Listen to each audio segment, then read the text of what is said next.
Single arm plank.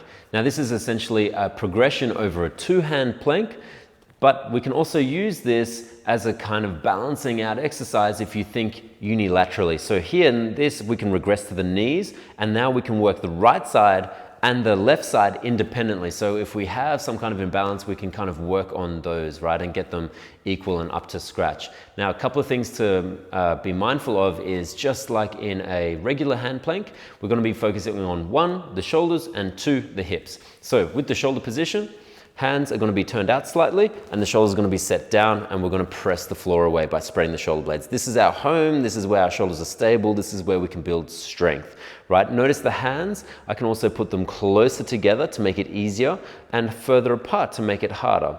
Second thing I want you to focus on is the hip position. So I want a posterior pelvic tilt. What that's going to encourage is more work from this midsection here. Your abs will have to work a lot harder. You're way less likely to feel it in your lower back.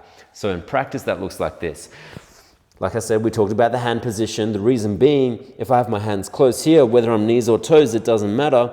But if I take one hand away, say here, all of a sudden, this hand is almost in the middle of my knees, right? That means this triangle is a really strong shape. That's not to say that if we have our hands here and I take my hand off, that's still, I'm still challenging this left side here. The only thing is now it's harder because this triangle is a less stable shape.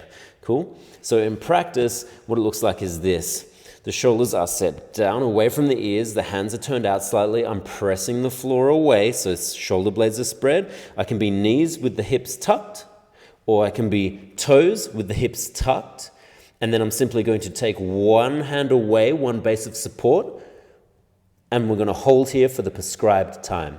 Now, a common compensation is to let the body twist and just rely on kind of the structure. See, the knees are now soft. Maybe sometimes the elbow bends, the shoulder collapses. We want to do everything in our power to make sure that the legs are straight, hips are tucked, but more importantly, that the shoulders and the hips stay level as we take one hand away.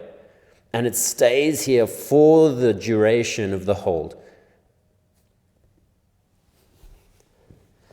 And that is a single arm plank.